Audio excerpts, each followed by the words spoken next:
Welcome to the Farming on Purpose podcast, a podcast for farmers and ranchers ready to shift for a stronger future.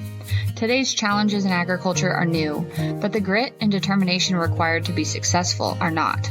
On the Farming on Purpose podcast, you'll hear how producers of all sizes and practices are moving mountains for things they believe in, all in the name of an industry that keeps growing and innovating for a stronger food system and stronger farm families.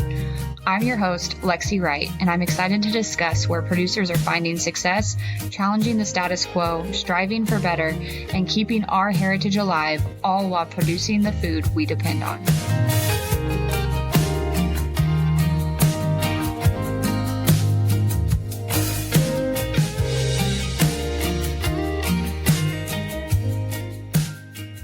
Can we take just a second to talk about your business?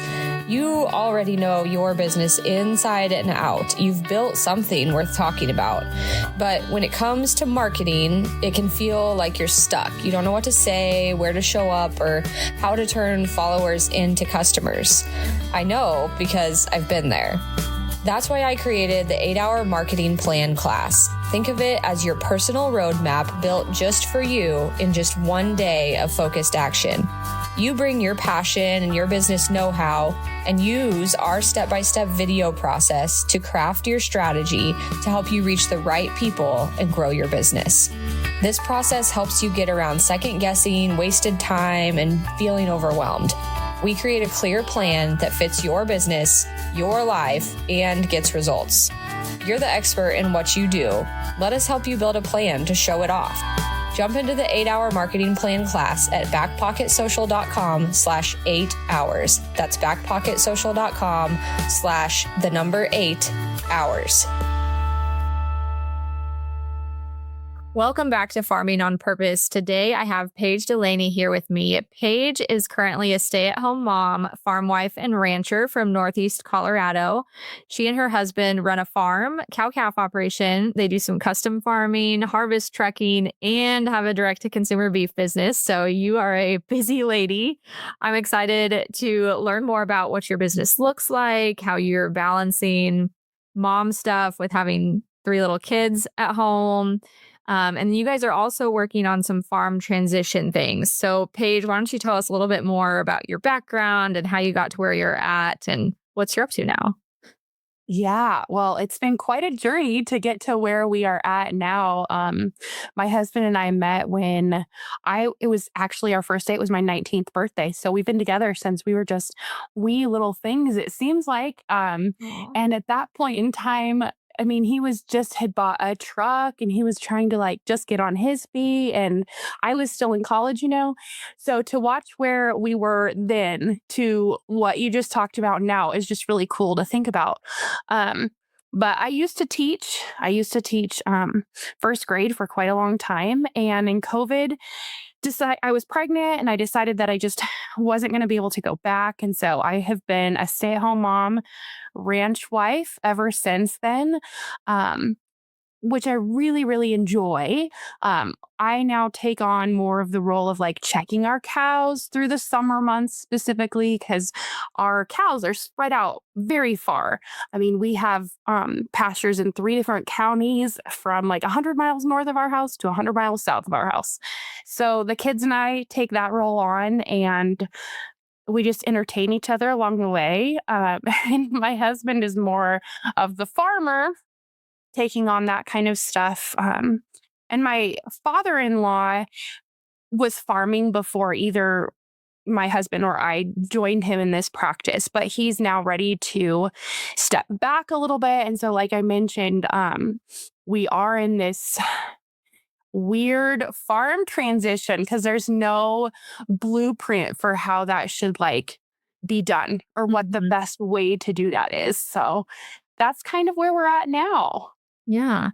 And everybody's situation is so unique to them that it's hard to take advice from someone else, especially not knowing the details behind the story of how it actually went. So that's a lot to figure out while still actively doing all the day-to-day stuff. Now you guys are Northeast Colorado. That's I'm familiar with the landscape there. It's pretty flat, pretty a lot of grassland.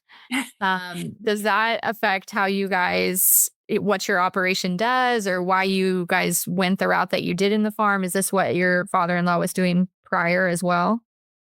So actually, even with what my father-in-law had going before we joined in with him, almost everything that we farm or ranch on is rented acres in some way, shape, or form, which brings its own set of challenges because, you know, not everything is a long term lease. Most everything is fairly short term lease, if not year to year. You might have a 5-year lease, but that doesn't really set you up for like long term. Right. So, some of the challenges that we've faced, which honestly have just built our toolbox for the future.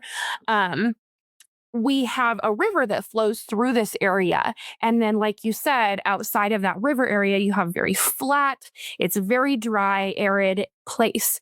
And as I mentioned, a lot of our pastures are spread very far apart.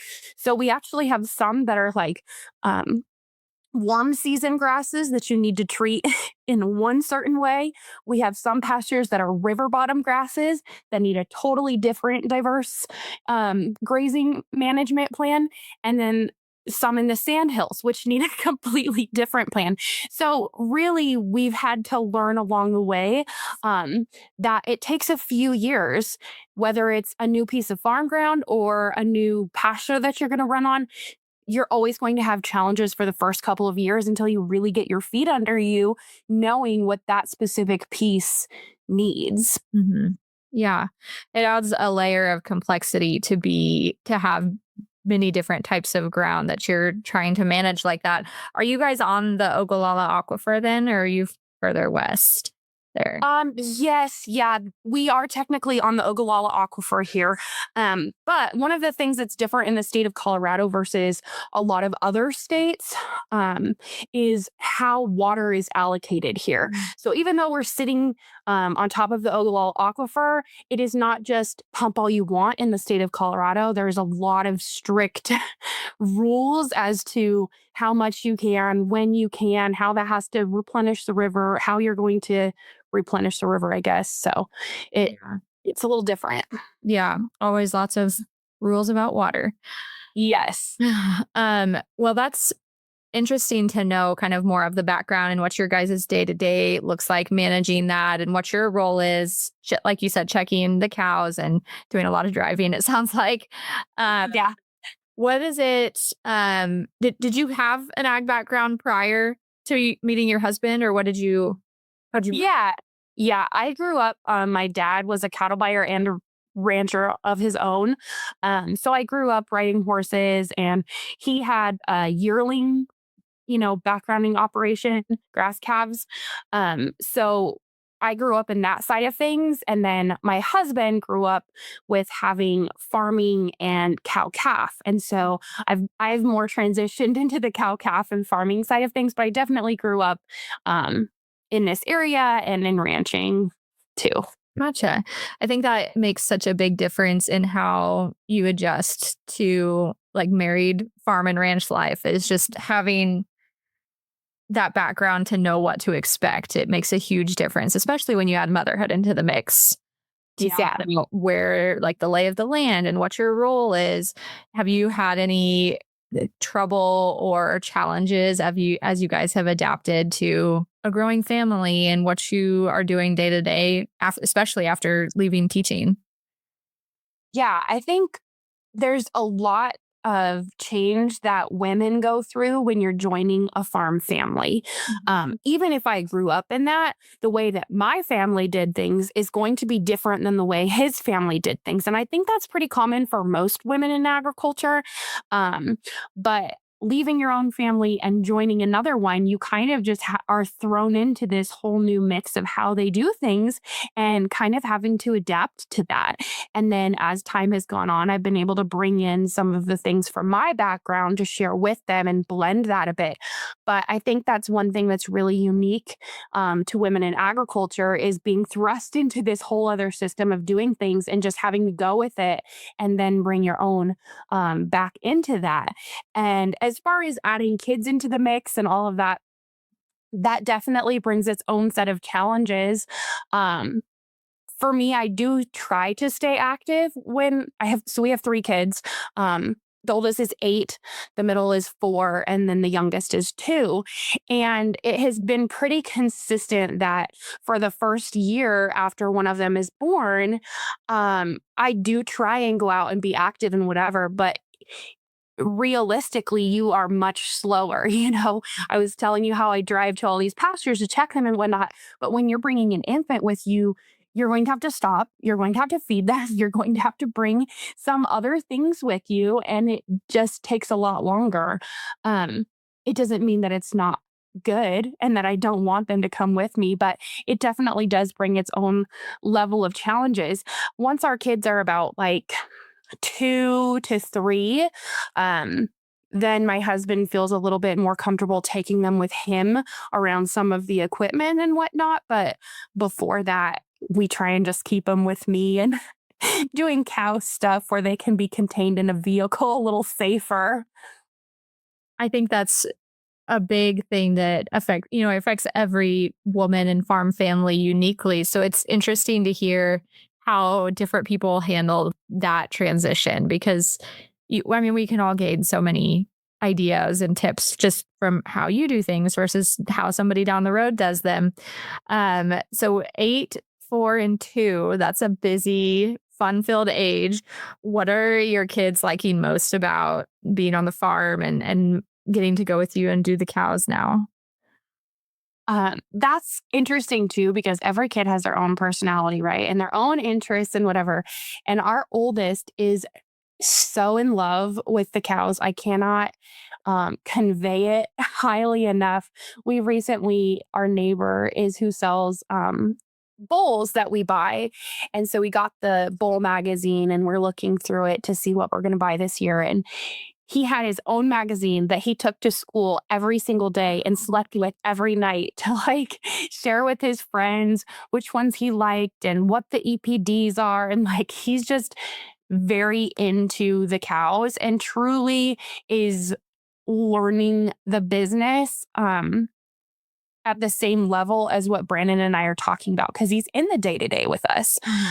My middle kiddo, totally different personality. He's a very free spirit and he likes to come with us, but he hasn't shown interest in one specific thing.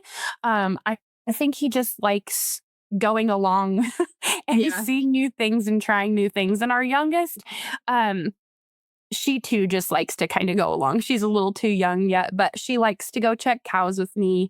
The animals are her favorite. And they enjoy it.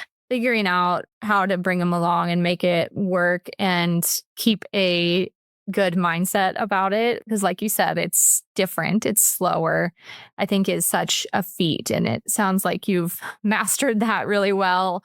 Do you have any tips that you would maybe pass along to other moms or dads who are trying to figure out how to bring kids along more often? I think one of the things that has been sold to society as a whole is that kids need toys, kids need all of these things, and all of those are material. And when I take my kids along with me, I'm not bringing all the toys. I'm not bringing all of the odds and ends, whatever. What they need to be healthy, and survive or whatever, we have that. But the things that they like to play with are real. So if I'm out fixing fence or whatnot, my little ones like to play with the insulators. They like to turn the knobs and whatever. Just include them in what you're doing. And if that means that you're going to be doing a task that you don't think they're going to sit for, bring them their own tools, bring them their own fence pliers, bring them their own set of objects that you're using because they think they're helping. It keeps them entertained. It's a lot less hassle and they're learning. Kids learn through play. And that would be one of my greatest tips. It's a good one.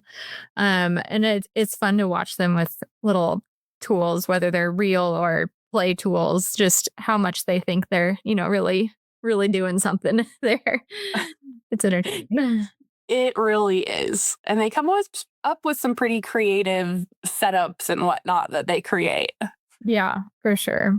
Well, when you came back or you didn't come back to the farm, but when you left teaching and your role on the farm made a big change, was that something that you guys had to talk about and navigate? Did that involve your husband's family, or was that more something that you guys were able to, decide for yourselves because of your own stuff you had going on?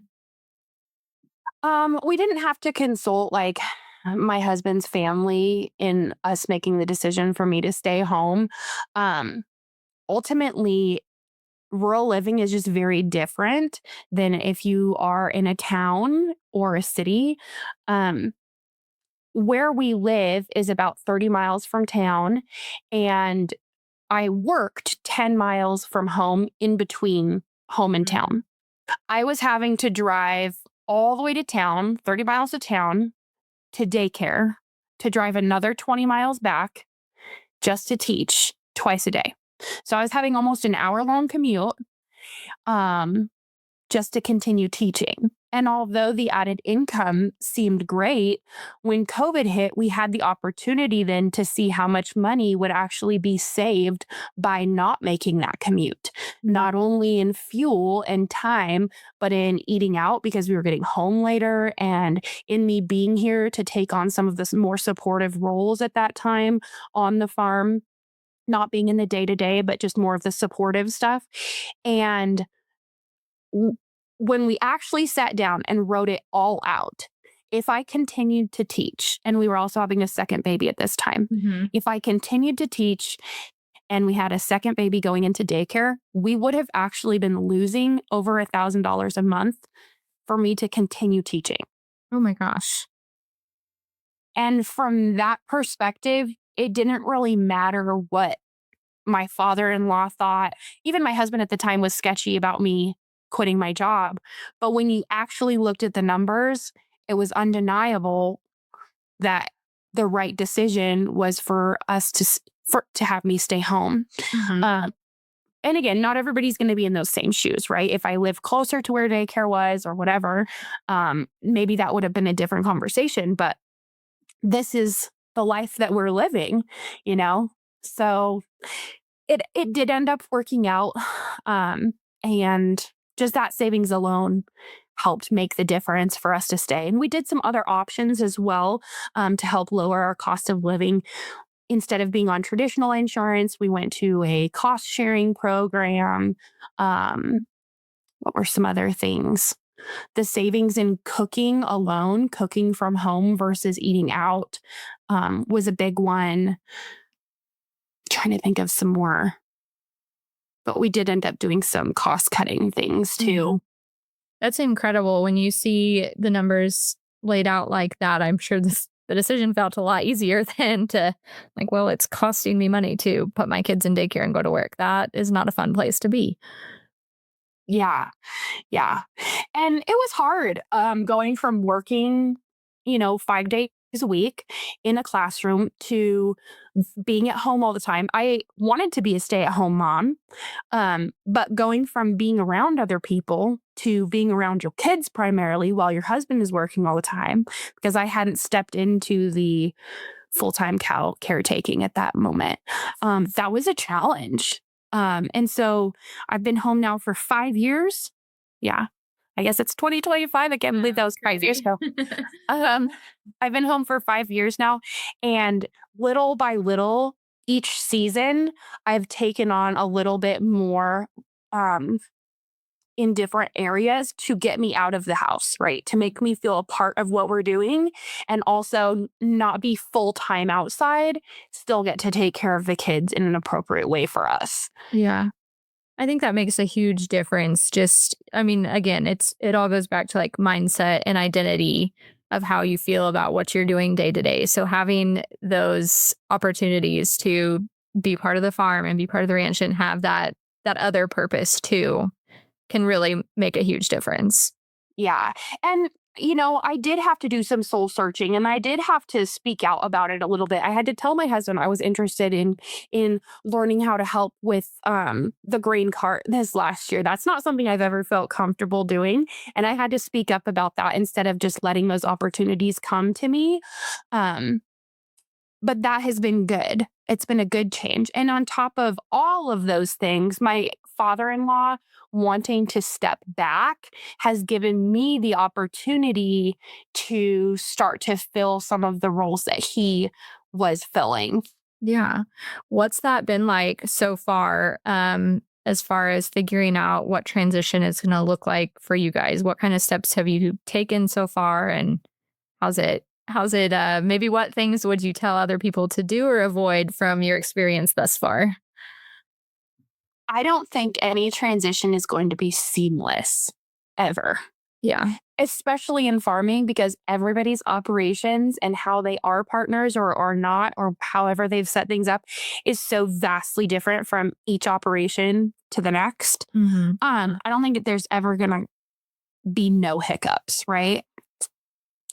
I feel like I have a unique experience in this though, because my father-in-law breaks the mold in agriculture as far as willingness to talk about these things.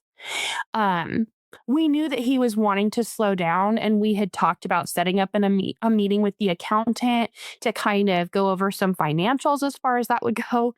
And my father-in-law went into his end of year tax planning meeting, and our meeting was always right after. So we walked into ours next, and the accountant goes, "So it looks like you're taking over the farm this year." And we're like, What?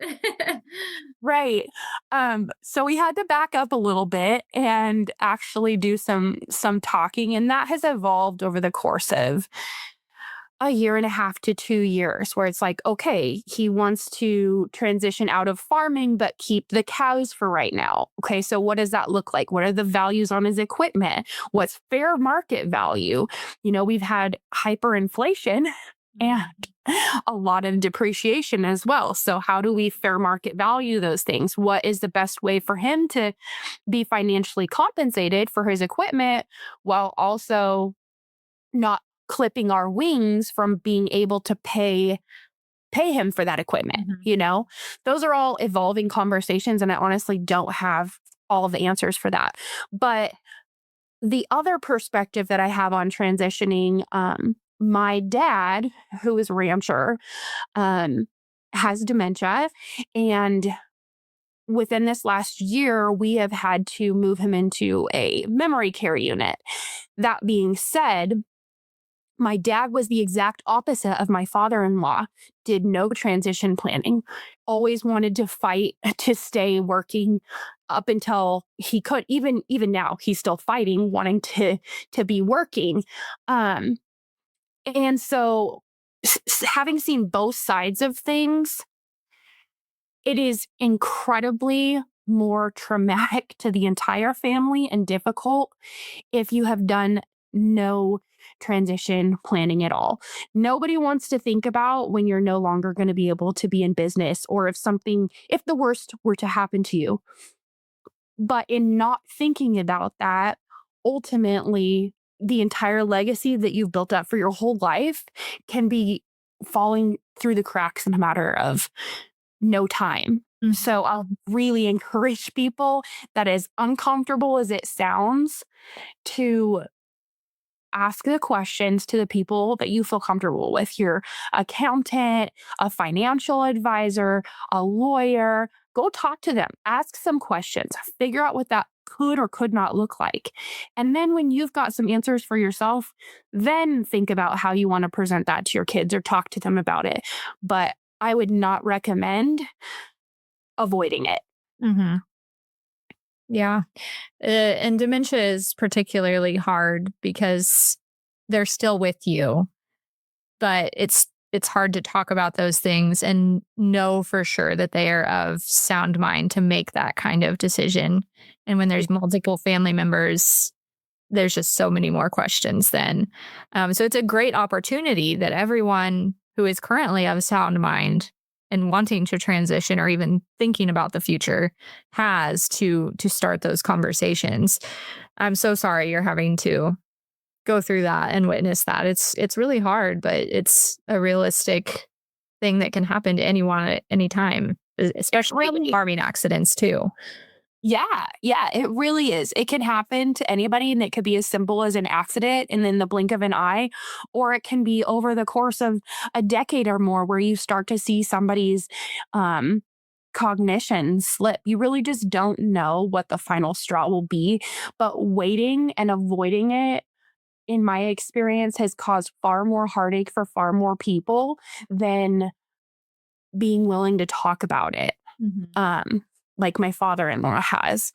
So I highly recommend that. And honestly, we're at a point now, like I just turned 35 and that seems fairly young, right? In agriculture. We also rent everything, like I was telling you. And I'm at a point now where I know that our oldest son is likely going to be he's probably going to want to be involved in this. If land were to come up to buy, I don't know that it would be in the best interest for my husband and I to buy it and be paying for it into our retirement. Mhm. It honestly almost makes more sense for us to help facilitate my son buying land to help him get started. Right. And these are conversations that I want to have with my kids, not at 2 years old and 4 years old, but I feel like 10 and up is probably a good age to start talking about, are you interested in these things? What part of it are you interested in? And they're not going to know exactly where they want to be at 25 or 30 or whatever. But if it's something that they're truly interested in, I would rather start talking to them now about possibilities and niches for them to get into agriculture or stay a part of what we're doing than wait until this abrupt age of 18 when high school is all of a sudden over and you either go to college or you come back to the farm or both, or you never know, and they're ready to start finding their own love of their life. They're ready to start building their own family. But if there's no certainty as to how they're going to support this family that they're trying to create, that's not fair. Mm-hmm. I think these conversations need to stop being taboo. I agree. My husband and I have often said that the way that we push kids out into the world when they finish high school is like one of the most illogical things of our society that exists. It sets kids up to have a really rough 10 years right after high school when they could be setting up the rest of their lives to be successful. Instead, they're a lot of times struggling with loans that they didn't know if they wanted to take or not, or, just trying for the first time to make their own decisions. Whereas, like you mentioned, your son's shown interest in these things. You can start having those conversations and maybe he'll change his mind. Maybe he won't, but at least you've started the ball rolling for him. Yeah, and let him know that we're trying to find ways that he could be in this industry and create a life for himself. Mm-hmm. Now my middle son, who is younger but does not show the same level of interest that my older one did, he may very well hear these same conversations and be like, "No, I want to go move to wherever and try being a pilot." I don't know, Right. but that's okay. I just want to keep having evolving conversations with them. And because we take our kids along with us for the day to day when they're not in school or whatnot, they're able to see like what it takes to do this lifestyle, this Mm-hmm. industry. And if that's something they want for themselves or not. Yeah, absolutely. Does your business accept online payments, credit cards, or bank transfers? You're going to want to know about a tool called ThriveCart. I've been using this tool on my own website and on clients' websites for years and have been so happy with it. ThriveCart is a software tool you can use to design online checkouts with every option you can dream up. You can sell physical and digital products, connect to loads of other softwares you use for your website, accept payments, email marketing, and more. This is the most powerful tool that I use and the lowest cost one for my business. I recommend it for anyone who accepts online payments, who wants to increase their revenue or average order value on any type of product that you sell. In my show notes, you can find an affiliate link that I have for Thrivecart that gets you a great deal on a one-time payment, no subscription, and also allows me to earn affiliate income from this tool that I really enjoy and recommend. If you have any questions about how Thrivecart could work for your business, feel free to shoot me an email and I'd be happy to chat with you about it. Now, back to the show. Well, it's nice that your father-in-law is more willing to communicate. Have there been conversations that you guys maybe started off with? I know you mentioned like the valuing of equipment and kind of doing some of the behind the scenes work to figure out what things would look like. But what kind of conversations did you guys open the door with when it came to transition? We started kind of asking him like, how long do you want to keep doing this? Number one, and what do you want your role to look like? Do you want to still be able to come out here and feed cows every day because you want to be out of the house? Like, how can we support you? Number one, and what role you want to have. Like I said, he also breaks the mold in the sense that like there are other things that he wants to go do. He wants to go travel. He wants to do X, Y, and Z, where, some other farmers and ranchers are much different, like my dad, who never wanted to go do any other thing. But in that instance too, just asking him like, what do you want your legacy to look like? What do you want that to look like? And kind of starting from there. And then he had given us kind of a time frame where he thought, well, maybe 5 years he wanted to totally be out of farming. So then we discussed, well, this is all of his equipment on the farm side of things. This is all of the equipment. Had a couple different people appraise that, what is each piece of machinery worth and whatnot, and then had some conversations about that. So we have that on a whole spreadsheet. And then we've decided to purchase a couple pieces of equipment at a time. Knowing that on good years, we can probably afford more, and on bad years, we probably can't afford as much, and him having the grace for that. But again, even that sounds all rosy, but there's hiccups along the way. The underlying theme here that could make things go smoother is how well you can have a conversation where you may disagree or that there may be some conflict and resolve it. If you have that relationship where you can have conflict, have a discussion where you're going to have disagreement, and also come out of that with a solid relationship still and moving forward, knowing that both of you have good intentions at heart, I think that sets you up for success. And sometimes that's hard to communicate, especially when one side feels really strongly about something. So I think you hit the nail on the head there, realizing that it's a conversation. It's not the entire relationship. That is at stake there is really important. And sometimes it's an evolving conversation. So sometimes you're going to need to plant the seed and say, hey, this is what I've been thinking about. And then there may be a complete disagreement about that. Let some time sit and then revisit the conversation. I think for a long time, a lot of people have been taught that conflict is a terrible thing, right? Or that we are just supposed to cower to some authority figure. And I'm not saying don't respect your elders, but it's healthy to have disagreement. It's healthy to say, hey, this is a problem for me. And from the older generation, we need the grace to be able to have this conversation. We're not 6-year-olds anymore. We're not children anymore. We're adult children, and we're trying to raise our families too and continue a legacy. So there has to be grace on both sides. Absolutely.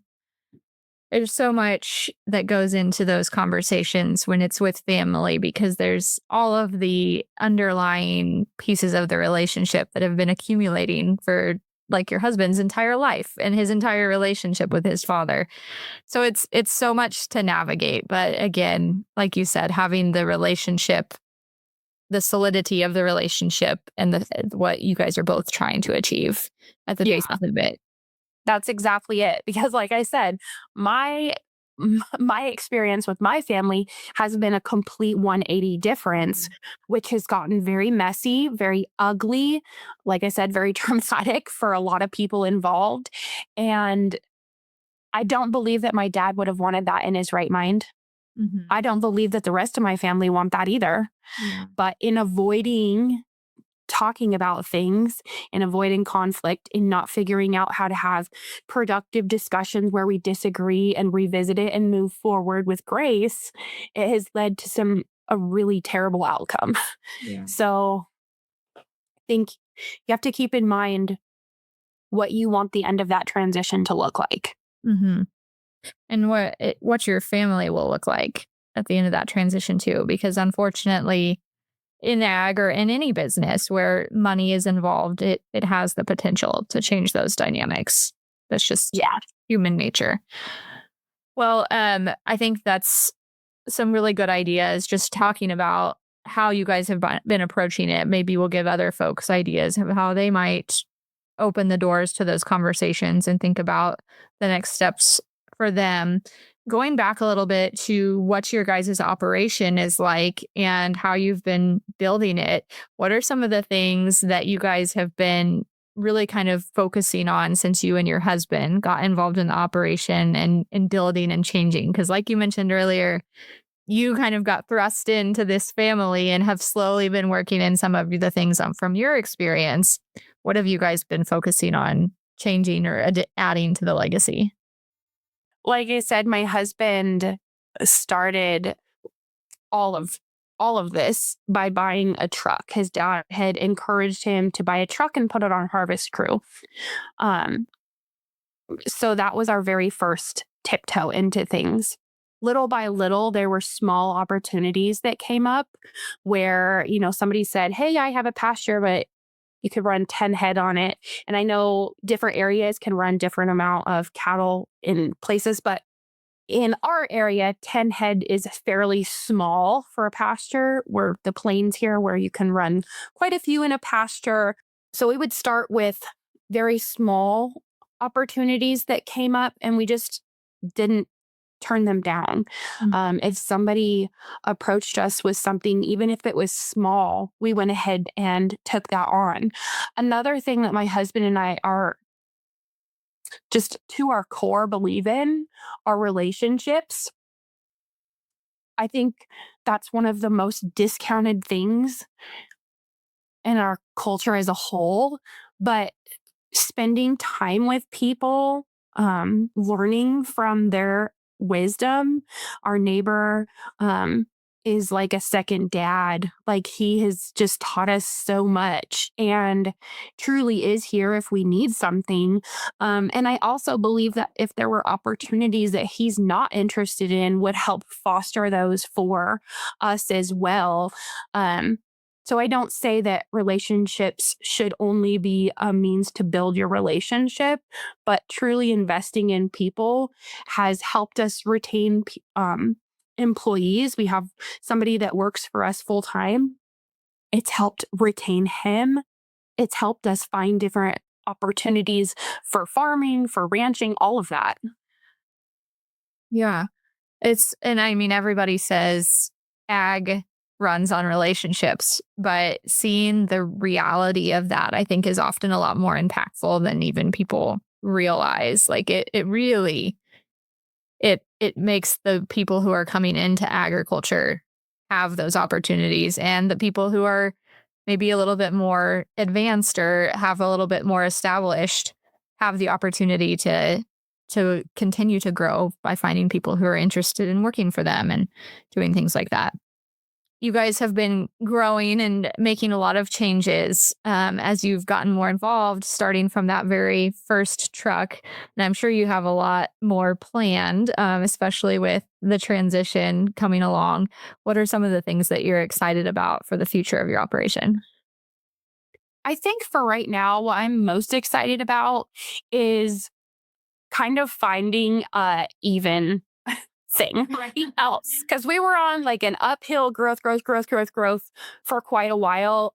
We had the truck, and then we had some cows, and then we, bought our house and had a few acres and rented some more farm ground. And we just kind of were on this up and up.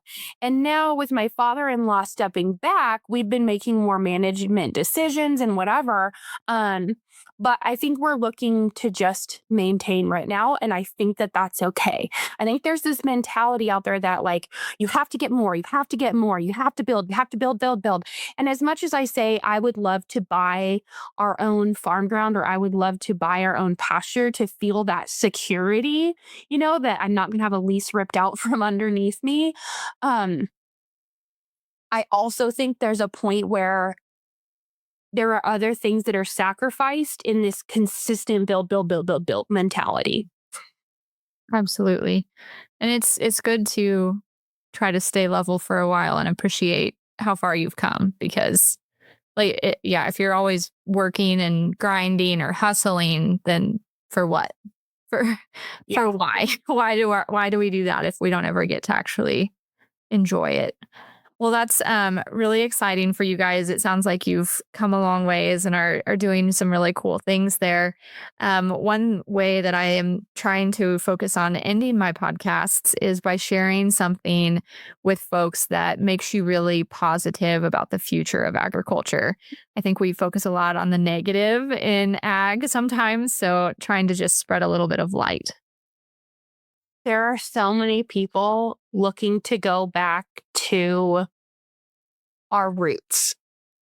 You see this huge movement towards homeschool, homesteading, learning about where their food comes from, how it's produced. And that is positive. That is something we can keep building on. There are people that care. There are people that want to be involved with this. And going back to the relationship piece, I think us in agriculture having a mentality of creating relationships with people who we may not normally is ultimately hope for the future. Absolutely.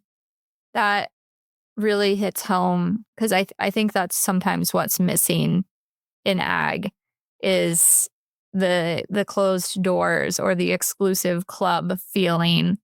But the increase in people who are wanting to be to know more and to learn and to find their own way to be more involved, even in small, backyard homesteads, whatever it looks like. That's powerful. And that gives us an opportunity to kind of shake hands across lines that maybe haven't been for a long time. Yeah. And it doesn't have to be like in the advocate mentality. Literally just build relationships with people, bring connection back. If somebody has a question about how to grow lettuce in their garden, have a genuine, hey, this is how I did it type of conversation. Like, bring back genuine connection with the people who do show interest, because there are a lot of people right now who are showing interest. Use that to our advantage. Yeah, definitely. Well, I just want to say thank you, Paige, for being on the podcast. I really appreciate you sharing your story and your experience with other people who might be able to gain something from that. If folks want to learn more, follow up with you, where can they find you at?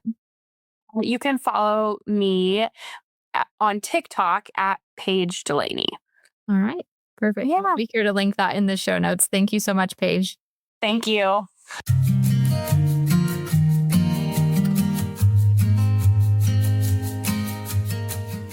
If you've enjoyed spending time with us today, please take a moment to review the podcast on Apple Podcasts or join the conversation on social media. Do you have a topic you would like to discuss or know someone with a story to share? Apply to be a guest on the podcast at farmingonpurpose.com. You can follow the host of Farming on Purpose, Lexi, on your favorite social media platforms for more content by searching for Farming on Purpose. And remember, if you look around your table and aren't inspired by the people there, it's time to find a new seat.